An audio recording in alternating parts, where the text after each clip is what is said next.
Vamos abrir nossas Bíblias, irmãos, em Marcos, capítulo 10, versículos 35 a 45.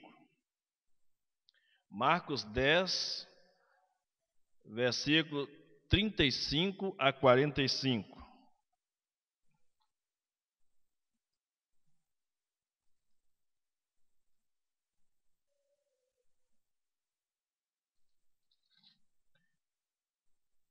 Marcos, capítulo 10, dos versos 35 a 45. Nós vamos falar nessa manhã sobre servir uns aos outros. Estamos já chegando para o fim dessas nossas lições sobre comunhão. Hoje seria a última, mas eu dividi o estudo em duas partes. Vamos fazer hoje servir uns aos outros, domingo que vem, se Deus nos permitir, levando as cargas uns dos outros, que está dentro desse mesmo contexto do serviço cristão. Marcos 10, 35 a 45. E aproximaram-se dele Tiago e João, filhos de Zebedeu, dizendo: Mestre, queríamos que nos fizesse o que pedirmos. E ele lhes disse: Que quereis que vos faça? E eles lhes disseram: Concede-nos que na tua glória nos assentemos, um à tua direita e outro à tua esquerda. Mas Jesus lhe disse: Não sabeis o que pedis. Podeis vós beber o cálice que eu bebo e ser batizado com o batismo com que eu sou batizado? E eles lhes disseram: Podemos. Jesus, porém, disse-lhes: Em verdade, vós bebereis o cálice que eu beber, e sereis batizado com o batismo com que eu sou batizado.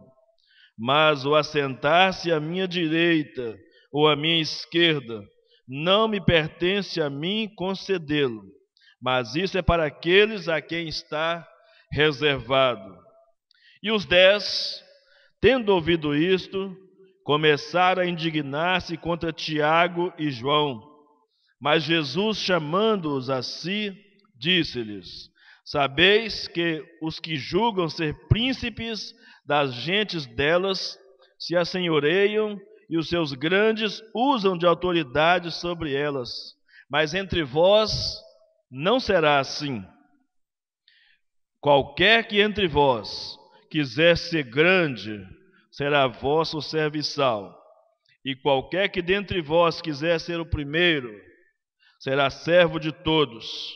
Porque o Filho do Homem também não veio para ser servido, mas para servir e dar a sua vida em resgate de muitos. Amém. À medida que formos caminhando no nosso estudo aqui, nós vamos usando os outros textos. Usamos esse inicialmente para dizer que nós temos um mandamento de servir uns aos outros, para que a comunhão, de maneira intencional de nossa parte, seja estabelecida em nosso coração e na nossa comunidade de fé, para que a gente, através da comunidade de fé, exerçamos influência na comunidade, na sociedade na qual a igreja está inserida. Mas primeiro precisamos aprender a servirmos uns aos outros. E por que ler logo de cara esse texto de Marcos 10, 35 a 45? Talvez um dos textos mais emblemáticos sobre a questão do serviço. Porque Jesus, ele é o nosso principal exemplo de serviço. E ele depois, quando está vendo ali o pessoal discutindo, brigando, questionando quem é que pode ser o maior no reino dos céus, ele vem dizer exatamente que o maior no reino dos céus é o que serve, é o que está pronto para o serviço. Quem sempre está pronto para o serviço cristão efetivamente, mas todo o serviço que nós fazemos, independentemente de qual seja o serviço que nós prestamos uns aos outros, é serviço cristão, porque não existe essa divisão entre eu ser cristão na igreja e ser uma outra pessoa no trabalho, uma outra pessoa em casa. Nós somos cristãos em qualquer lugar onde nós estivermos. E damos um bom testemunho quando podemos servir uns aos outros, independentemente da circunstância em que somos envolvidos. Então é para nós um motivo para a gente pensar. Cristo diz assim: olha, eu vim para servir, eu não vim para ser servido. Cada pessoa que começa a fazer parte de uma comunidade de fé, de uma igreja, precisa inicialmente pensar: eu vim para servir. Eu não vim para ser servido, eu vim para servir. E Jesus é o nosso modelo de serviço cristão. Os irmãos podem observar na lição que os irmãos receberam, na nossa parte introdutória, né, que os valores do mundo, Jesus inclusive usou isso aqui, né, nos versos 42 e 43, para dizer, aliás, especificamente no verso 42 e no 43, ele disse para os discípulos que entre nós, discípulos de Jesus, não é assim, ou não é dessa maneira, porque no mundo se mede as pessoas, ou a grandeza das pessoas, por outros critérios. É quem tem mais dinheiro, é quem tem mais influência, é quem tem mais poder, é quem tem mais títulos. O mundo usa outros critérios para poder avaliar a grandeza de alguém. Mas o Evangelho, né? No Evangelho a grandeza está no servir. Os irmãos estão compreendendo o raciocínio? No Evangelho a grandeza está no servir. Para muita gente, nesse conceito empresarial, nesse conceito moderno, nesse conceito da sociedade moderna, as pessoas se tornam grandes, inclusive os coaches, né, os influenciadores digitais, têm trabalhado muito essa visão nas pessoas de que ser grande significa controlar pessoas, controlar recursos, ter poder nas mãos. Uma igreja grande é considerada grande a igreja que tem mais gente, que influencia mais, que consegue se propagar mais. Nem sempre é medida pelo serviço que se presta. Mas que bom que Jesus veio como exemplo. O texto de Filipenses 2, de 5 a 11, inclusive, vai nos ensinar sobre isso, dizendo que ele deixou-nos o exemplo. Filipenses 2, de 5 a 11, vai nos ensinar, irmãos, que ele diz que, sendo Deus, não teve por usurpação, não usou em benefício próprio essa condição de ser Deus, mas se ofereceu para servir e ser obediente, ser humano como nós e ser obediente até a morte. E o apóstolo Paulo faz questão de enfatizar: morte de cruz, a mais cruel, a mais terrível de todas elas. Morte dada a criminosos, morte vergonhosa, morte humilhante. Mas era o limite extremo do amor, do serviço, da humilhação de Cristo em nosso favor. Então, no meio dessa convulsão toda aí do que é influenciar pessoas, do que é ser grande nessa sociedade, e já no tempo de Jesus, no meio dos discípulos, já havia esse interesse de querer ser grande. até de usar de alguma influência, de alguma corrupção, de querer ocupar os melhores lugares. Jesus aperta a tecla de desliga para o reino, para mostrar, não, no reino não é assim, entre vocês não será assim. Verso 43, né? Diz aí, mas não será assim entre vocês. Pelo contrário, quem quiser tornar-se importante entre vocês, deverá ser servo. E quem quiser ser o primeiro, deverá ser escravo de todos. Então veja que o reino de Deus é um reino contraditório em relação aos valores e aos princípios deste mundo. Muito bem. Em Gálatas capítulo 5, versículo 13, o apóstolo Paulo nos dá mais expressamente o mandamento. Gálatas capítulo 5, versículo 13. Fica mais expresso aqui, mais claro a ideia do serviço, né? Fomos livres, fomos libertados por Cristo, né? Aí o apóstolo Paulo nos dá essa pérola maravilhosa, olha aí. Irmãos, vocês foram chamados à liberdade. Irmãos, vocês foram chamados à liberdade, mas não usem a liberdade para dar ocasião à carne ou à vontade da carne. Ao contrário, sirvam uns aos outros mediante o amor. Gálatas 5, verso 13. Veja, irmãos, que dentro do contexto que Paulo está nos ensinando, que muitas vezes quando se pensa em ocasião, da ocasião à carne, logo a gente pensa em pecados morais, pecados sexuais, desejos não tão puros, né, no coração. Mas quando Paulo coloca a condicional, está dizendo que é qualquer coisa que vai fazer com que o nosso eu, o nosso orgulho, faça com que a gente se sinta ou se ache superior aos outros. Quando ele fala que não use da liberdade que você tem para dar ocasião à vontade da carne, está inserido no contexto a questão do serviço.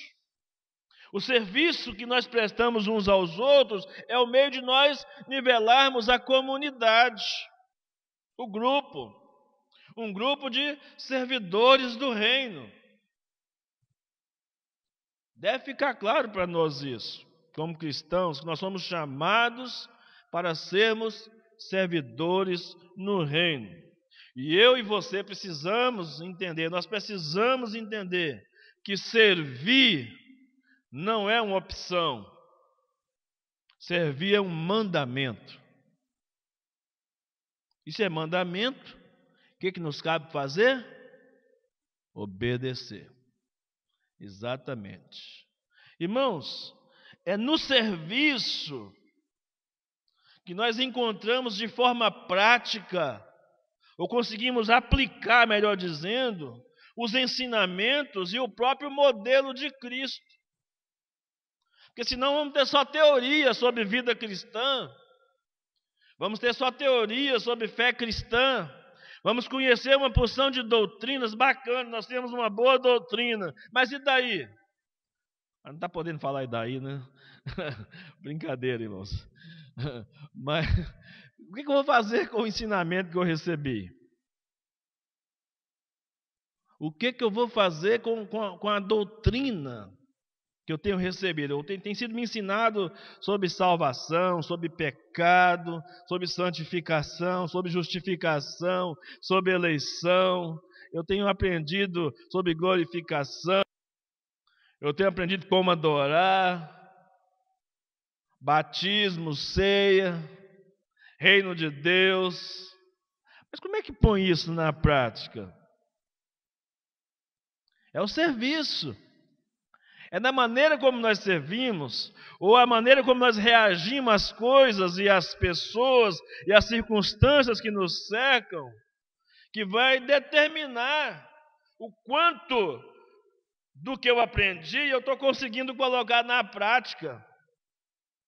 No meu encontro diário com meus colegas de escola, com meus colegas de trabalho, com os meus familiares, com os irmãos da igreja, o quanto eu me preocupo uns com os outros, o quanto nos preocupamos uns com os outros, é que nós vamos determinar qual é a importância do que eu tenho aprendido, além de me confortar, além de me fortalecer individualmente, pessoalmente, mas como é que eu aplico isso de modo visível? A Bíblia diz que nós somos uma carta lida e relida por todos os homens. O evangelho que o mundo consegue ler é a minha vida, é a sua vida. O mundo não consegue ler o evangelho como o evangelho da forma como nós lemos. Então é no serviço cristão que nós temos a melhor expressão do que podemos fazer para aplicar os princípios da palavra de Deus em nossas vidas. Então, Pedro também falando sobre isso, 1 Pedro capítulo 4, versículo 10, ele disse: cada um exerça o dom que recebeu para servir aos outros, administrando fielmente a graça de Deus em suas múltiplas formas. Olha que palavra impressionante, irmãos. Ministrar ou administrar a graça de Deus nas suas múltiplas formas. Quantas maneiras nós temos e nós podemos usar para compartilhar daquilo que Deus nos alcançou, da forma como Deus nos alcançou, como é que o evangelho nos visitou. O apóstolo Pedro está nos ensinando aí. Olhando ainda na nossa lição aí, embaixo, diz assim: na província da Galácia, Paulo e Barnabé fundaram igrejas durante a primeira viagem missionária. Mais tarde, certos homens chegaram e começaram a ensinar a esses cristãos gentios, que para ser agradáveis a Deus, eles precisavam aceitar a circuncisão e a responsabilidade de praticar a lei de Moisés. Sabendo disso, Paulo imediatamente escreveu uma carta de advertência e de recordação, lembrando aos cristãos da Galácia ou aos Gálatas que Cristo os libertara da escravidão do legalismo, dando-lhes o seu Espírito para viverem por meio da fé. E ao mesmo tempo, Paulo diz: olha, usa a liberdade que você tem para quê? Para servir. Não use a liberdade que você tem para oprimir ninguém, para ser opressor. Né? Deus te deu uma liberdade em Cristo, não é para você ser omisso na prática do evangelho, mas é para você exercer influência. A influência não a sua influência, mas a influência do Cristo que habita em você. Essa que é a diferença. Porque o que os influenciadores digitais, os coachings, dizem por aí, é que você pode, você faz, você acontece. Mas o que o evangelho diz é: Cristo acontece em você.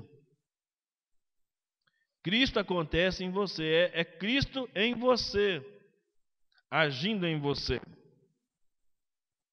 Prestação de serviço é nos servir uns aos outros, né? Lembrando aos irmãos mais uma vez Servir não é opcional.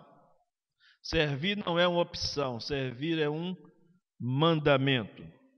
Mas Paulo vai mais adiante e diz que devemos servir uns aos outros mediante o amor. Com a liberdade que nós temos e com a espontaneidade que nós temos, ou seja, que não seja, quando Paulo usa a questão da liberdade e coloca o princípio do amor, ele está dizendo, servir não pode ser uma coisa forçada.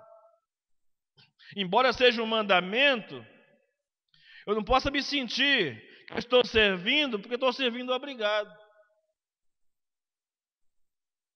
Eu vou servir porque eu quero ganhar uma pedrinha na coroa. Isso é barganha. Isso é barganha. Vou servir porque se eu não servir, o que é que o irmão vai pensar de mim? Isso é viver só de aparência. Isso chama-se reputação. É o que os outros pensam de mim.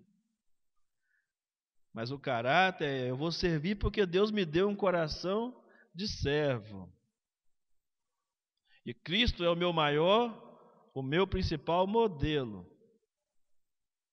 no serviço cristão. Então, a ideia de servir, se os irmãos prestarem atenção depois, não estou seguindo assim 100% o que está na apostila, mas assim, o contexto é isso aqui, né, que nós lemos, preparamos a lição, para não ficar lendo o tempo todo, mas você vai poder depois ler, acompanhar melhor em casa, né, isso aí, conferir todos os textos colocados, né, mas a ideia, o verbo empregado aqui no mandamento é a ideia do garçom, é de servir. Garçom não é aquele que serve, né, quando você chega num restaurante, numa lanchonete, né, numa churrascaria, né? Eu me lembro uma vez que servir e demonstrar que está servindo com o prazer de servir. Pode até não ser uma verdade no coração daquela pessoa, daquele garçom ali naquele momento, né? Mas para nós que somos cristãos precisa ser verdade. Eu me lembro que um tempo atrás eu me hospedei lá no Tauá. Até algum tempo isso, lá do Ciné e eu no Tauá, um encontro de casais. Então se o camarada passasse 100 vezes perto de você, 100 vezes ele falaria, bom dia, Senhor. Precisando de alguma coisa? Estou aqui para servir.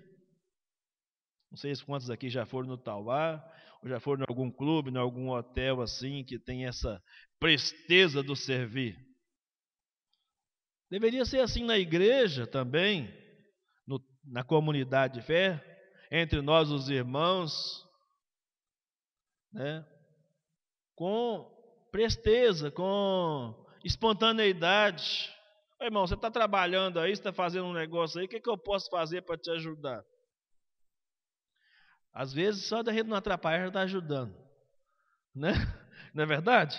Só de a gente não atrapalhar o irmão, a gente já está ajudando. Eu estou falando aqui só de serviço na igreja, não, né? No templo também, na obra missionária também, em casa, nas coisas do dia a dia. Né? Se oferecer para ajudar. Você tem um vizinho lá, mesmo que não é da igreja, mas você tem um vizinho, você tem um amigo, está precisando da sua ajuda. E agora, mais do que nunca, irmãos, nesses tempos agora de pandemia, essa crise que está instaurada aí, tanto de saúde pública quanto de economia, nós não temos como escapar da crise da economia que vai tomar conta, infelizmente, nós vamos sofrer os efeitos disso. Mas nós, como igreja de Jesus, mais do que nunca temos a oportunidade de sermos grandes. Que é isso, pastor? Servindo. Demonstrar a nossa solidariedade. Ajudar. Acolher pessoas. Partilhar da dor das pessoas. Nós temos uma grande oportunidade, uma grande ferramenta nas nossas mãos. Nós temos um mandamento, nós temos um exemplo e nós temos uma oportunidade. Olha só que coisa tremenda, irmãos. Temos um mandamento para servir. Temos um modelo de serviço que é Jesus e temos nas nossas mãos uma grande oportunidade para servir. Que coisa maravilhosa, que tempo propício que Deus preparou para nós. Estava conversando com um pastor aqui da cidade do bairro, né, essa semana, e falando com ele, estava assim meio preocupado. Eu falei, não, esse negócio veio para a igreja, veio para despertar. Você acha que o pessoal do mundo continua sendo do mundo? O vírus não tem poder para salvar ninguém, não. Pelo contrário, o vírus bota terror nas pessoas. O inimigo invisível, essa coisa toda aí, e você vai para os noticiários, só notícia ruim, as notícias boas geralmente não dão muito ibope, não é assim? Mas nós estamos aqui para servir. Viemos, fomos chamados para servir no meio dessa confusão toda que está por aí. É para a igreja, irmãos. O mundo continua sendo o mundo. Esse vírus não chega assim de repente e tem esse poder. A Bíblia diz que é o Evangelho é que tem esse poder. Romanos capítulo 1, versículo 16. Não me envergonhe do Evangelho, porque ele é o poder de Deus para a salvação de todo aquele que crê. Não é pandemia, não é um governo político estabilizado, não é economia estabilizada, é o Evangelho, irmãos. O Evangelho é o ensinamento de Jesus. O Evangelho é o que a palavra de Deus diz, é o que está revelado nas Escrituras Sagradas. Do princípio ao fim, de Gênesis a Apocalipse. A história da redenção da humanidade.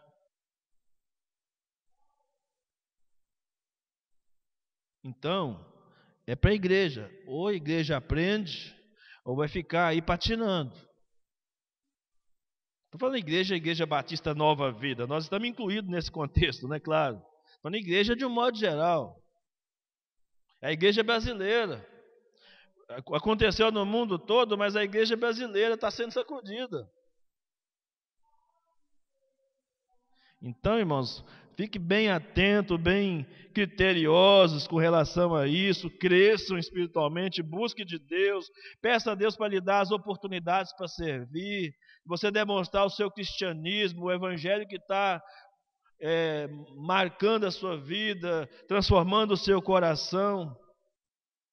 Em 1 Coríntios 10, 33, o apóstolo Paulo disse assim: também eu, Paulo, procuro agradar a todos, de todas as formas, porque não estou procurando o meu próprio bem, mas o bem de muitos, para que sejam salvos.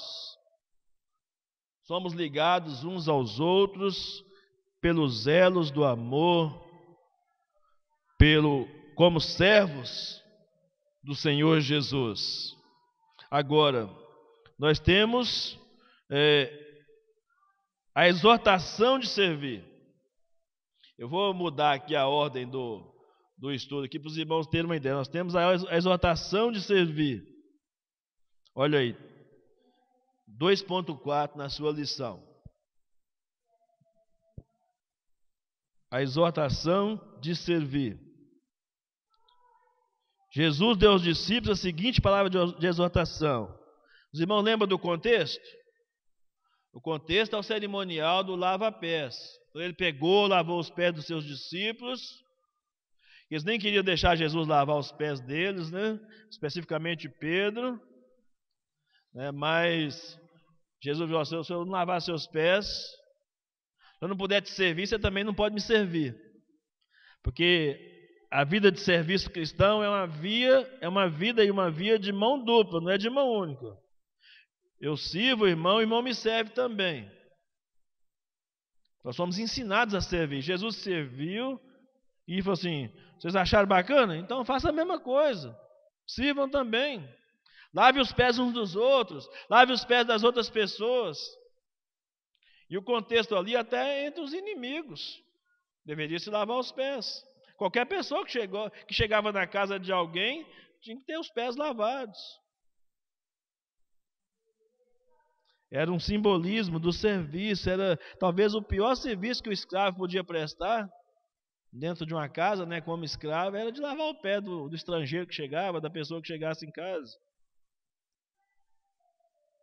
Aquilo que seria humilhante se tornou o quê? Um privilégio, um prazer. Poder servir. Então, irmãos, é muito importante para nós termos essa convicção, esse entendimento sobre o serviço, que há uma exortação. Agora que vocês, verso 17 de João 13, agora que vocês sabem estas coisas, felizes serão se as praticarem.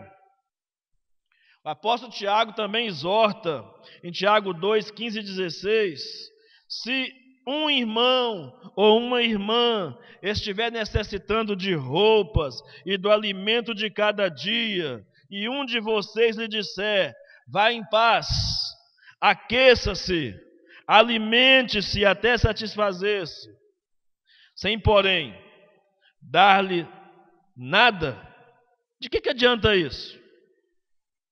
O irmão está com fome, o irmão está com frio, o irmão está desabrigado, o irmão está desempregado, e vai lá bater na sua porta. Você fala, não, pode ficar tranquilo, eu vou orar por você. Tá bom, oração é ótimo, temos que orar mesmo. Mas e efetivamente, o que esse irmão está precisando? Eu só tenho um pacote de arroz, pastor, como é que o senhor quer que eu faça? Dá metade para ele. Dá metade para ele. Estou assim, usando um exemplo bem rude, né? Bem prático. Eu só tenho um pão, pastor. Dá uma banda para ele. Eu lembro que lá em casa, quando a gente era muito pobre, de manhã comprava 3 pães. Nós éramos uma família de 5 pessoas. Minha mãe passava manteiga no pão para o meu pai ir para cá, para ir para o trabalho. E os outros 2 pães eram uma banda para cada um. Que era dividido assim. O dia que minha mãe cozinhava uma abóbora, cozinhava uma batata doce, um inhame, aí era festa, né? A gente podia comer com mais vontade, né? Mas quando era o pão, por exemplo, quando era a carne, né, que a gente hoje pode até comer com vontade, com fartura, graças a Deus, mas era tudo regrado. Né? Tudo muito pouco. Às vezes até o ovo tinha que ser partido. Por que a gente não parte o que a gente tem com as pessoas que estão necessitadas de alguma coisa? Tenho visto aí alguns artistas, alguns políticos, alguns pastores, né, nas redes sociais dizendo algumas coisas do tipo assim, essa pandemia nos ensinou que a gente pode viver com muito menos do que a gente tem. E é verdade. Agora eu quero ver na prática. Depois que tudo isso passar, se eu vou continuar vivendo com muito menos do que eu tenho, ou se eu vou querer ter mais sede, mais vontade de ter mais, ao invés de partilhar, de compartilhar o que eu tenho. Que esse espírito de solidariedade, que esse espírito de serviço cristão, ele se aprofunde, que ele acelere, né? Que ele avance no nosso coração. É o grande desafio. Irmãos, segundo os especialistas,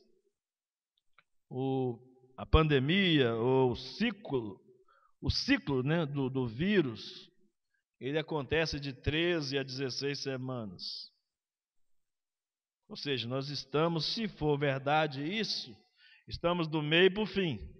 Nós estamos entrando, me parece que na 8ª ou na 9ª semana desse ciclo. Eu vi uma imagem ontem, assim, fantástica. Depois eu vi que a data é do dia 16 de abril. Um hospital na Espanha, não sei se quantos irmãos viram isso, que era para emergência, hospital de campanha, né? Que tinha recebido milhares de pacientes contaminados, desligaram as luzes, fecharam tudo, não tinha mais nenhum paciente internado naquele hospital. Para a glória de Deus. A nossa cidade, eu tenho observado, se os números estiverem corretos, né? Eu acredito que estão, né? A gente tem que acreditar na integridade, né? Dos nossos líderes, né? Dos nossos administradores, e eu acredito muito nisso, né? Então, nossa cidade está estabilizada.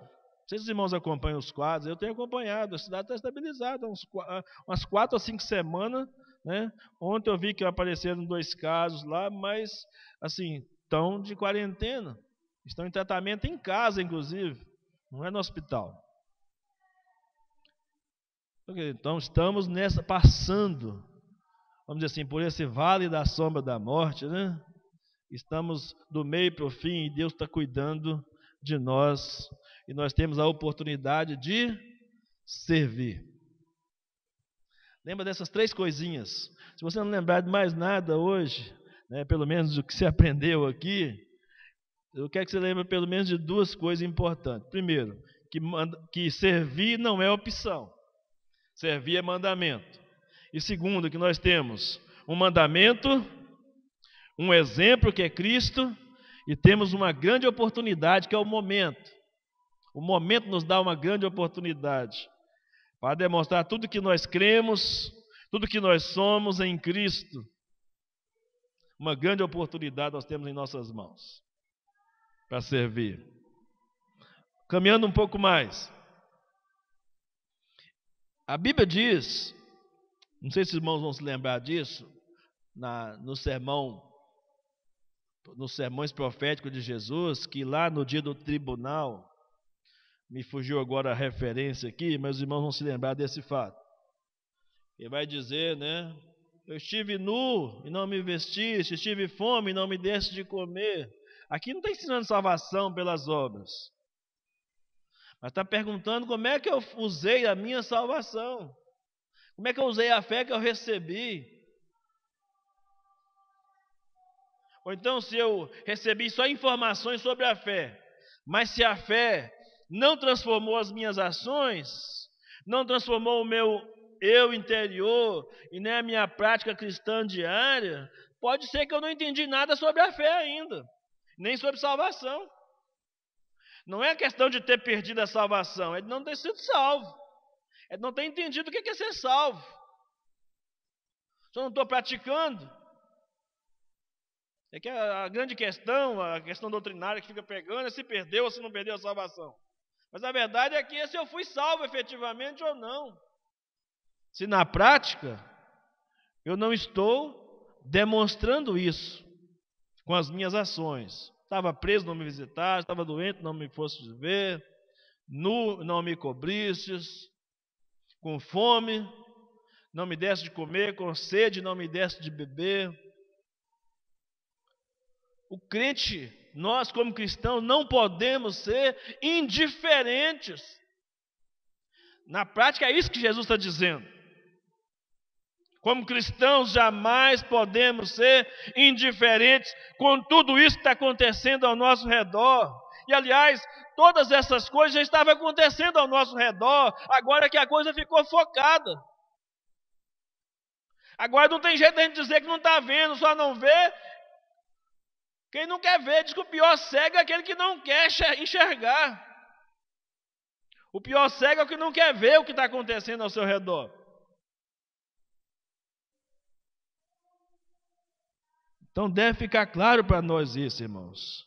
E no Novo Testamento, são muitos ensinamentos que nós temos. Por exemplo, em Gálatas 6:2, que é o assunto que nós vamos falar na semana que vem, fala sobre levar os fardos pesados, as cargas, fardos pesados uns dos outros. Gálatas 6:6 diz que devemos compartilhar com aqueles que nos ensinam a palavra de Deus as coisas boas que nós possuímos. Compartilhar com aqueles que nos ensinam a palavra de Deus as coisas boas que possuímos. 1 Pedro 4:9 diz assim: sejam mutuamente hospitaleiros. 1 Pedro 4:9. 1 Pedro 4:10, empregue o dom espiritual que você recebeu em benefício do seu irmão. E Tiago 2:15 e 16, que nós lemos ainda há pouco, fala: ajuda o seu irmão com roupa, com alimento, socorra o irmão necessitado. Irmãos, tem uma pessoa que a gente ajuda quase que sistematicamente, e ela precisa de ser ajudada mesmo. Não vem ao caso citar a situação, mas ela A primeira vez que nós ajudamos como igreja, e eu ajudei algumas vezes individualmente, mas representando a igreja, alguns irmãos ajudaram também individualmente essa irmã. A primeira vez que nós ajudamos, ela disse assim: eu fui 30 anos de uma igreja, nós nunca fomos ajudados em nada. 30 anos de uma igreja, nós nunca fomos ajudados em nada. E vocês, nós nem éramos da igreja, nem éramos membros da igreja, e vocês nos ajudaram. Porque ajuda, irmãos, veja bem, qual que é a recomendação da Bíblia? Nós ajudamos a todos. Primeiro aos domésticos da fé. Mas a nossa ajuda precisa ultrapassar os limites dos domésticos da fé. Outro dia alguém me perguntou: pastor, como é que eu faço com o dízimo? Eu pego os 10% e ajudo uma pessoa carente, alguma coisa assim e tal. E não, a igreja já faz ação social.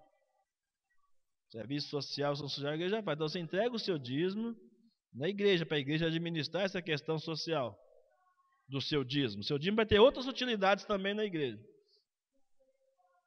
Se você puder ajudar com os outros 90% que ficou na sua mão, amém. Glória a Deus. Mas se você não puder ajudar depois, comunique com a igreja, com o pastor, com os líderes da igreja, que tem alguém necessitado, que a gente precisa fazer alguma coisa para poder ajudar essa pessoa. Não é você querer pegar e querer fazer com o dízimo que você tem para devolver, para entregar. E a pessoa entendeu, me agradeceu, eu me coloquei à disposição. Falei: se precisar, é isso que nós vamos fazer. Você entrega o seu dízimo, né, que é o mínimo que a gente pode fazer, porque no evangelho a gente percebe que Deus espera mais da gente, mais do que o nosso dízimo. Precisa do nosso ser todo, né, tudo pertence a Ele, a consciência de que tudo pertence a Ele. E o restante, a igreja, que somos nós, né, quando há caixa na igreja, o caixa na igreja está favorável, a gente pode usar do próprio caixa da igreja, e quando não está favorável, nós fazemos o que nós sempre fazemos aqui. Cada irmão ajuda, traz um pacote de arroz, um feijão, alguma coisa, e aí a gente consegue fazer essa ação social bacana aí. A gente poderia ajudar muito mais gente.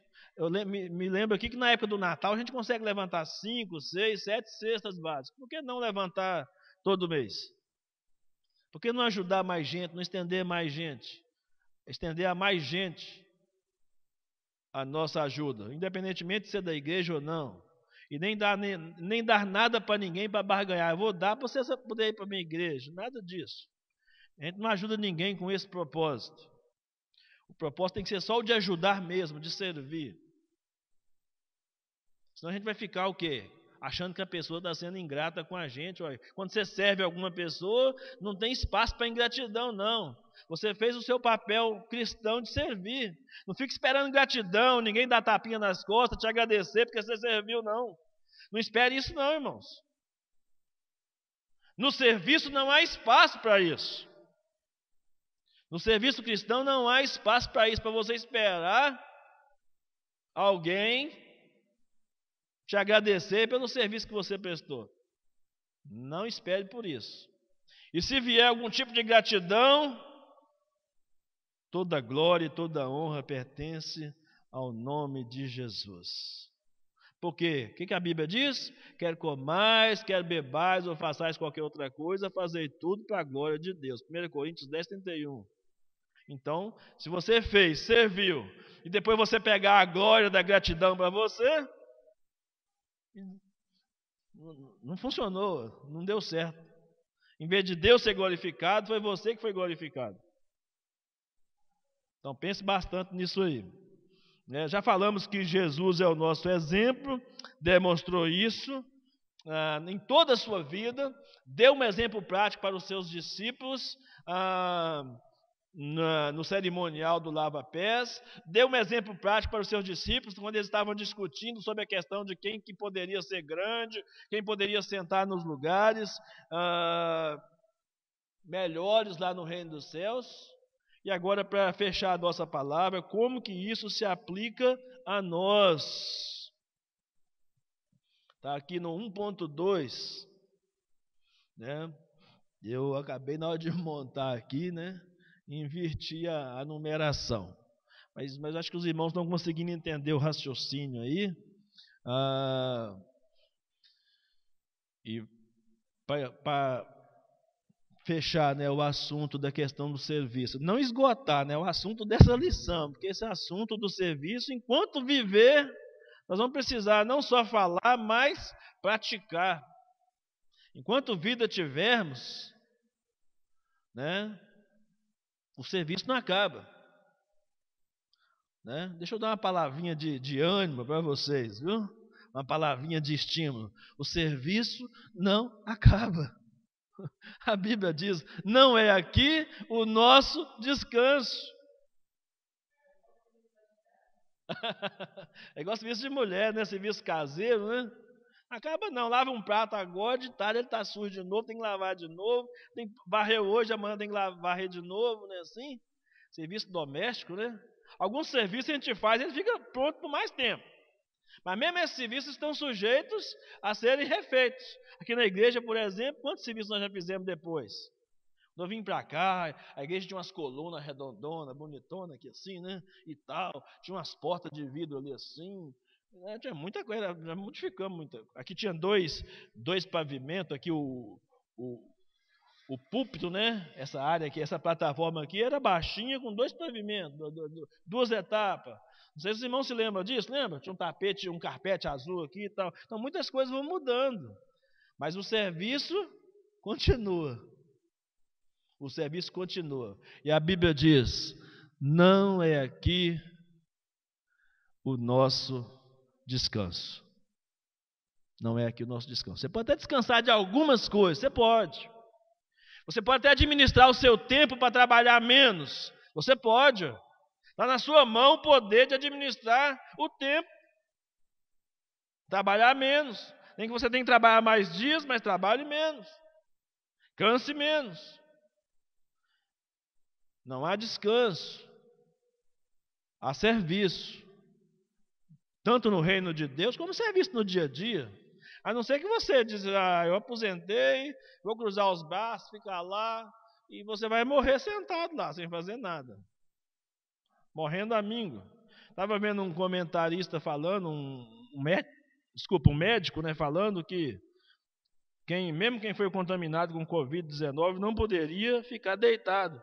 Não sei quantos que viram isso aí. Tinha que movimentar. Está doendo, vai doer a coluna, vai doer, né, o pulmão, mas você tem que movimentar, não pode parar. Porque até uma gripezinha, a vontade da gente é ficar deitado. Não é assim? Não está podendo falar gripezinha também não, né? Desculpa. É brincadeira, irmão. Essa onda agora é difícil, né? Mas eu não podia perder a piada, né? Então fica atento, irmãos. O serviço vai continuar. Vão ter outras maneiras de servir. Outras maneiras de administrar o nosso serviço, o nosso tempo. Mas toda a glória do serviço, até pelo que nós recebemos por ele.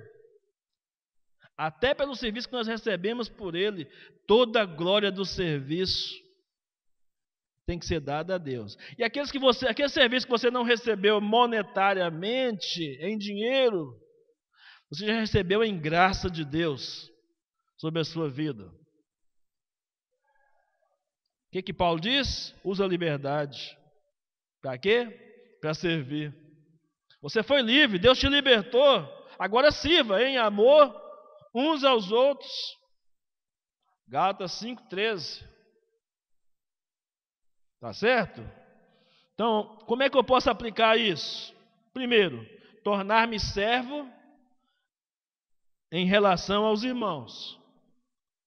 Irmãos, estou aqui, se precisar de mim, pode contar comigo. E às vezes a gente vai ter que ser mais ousado. A gente vai ter que ir até o irmão.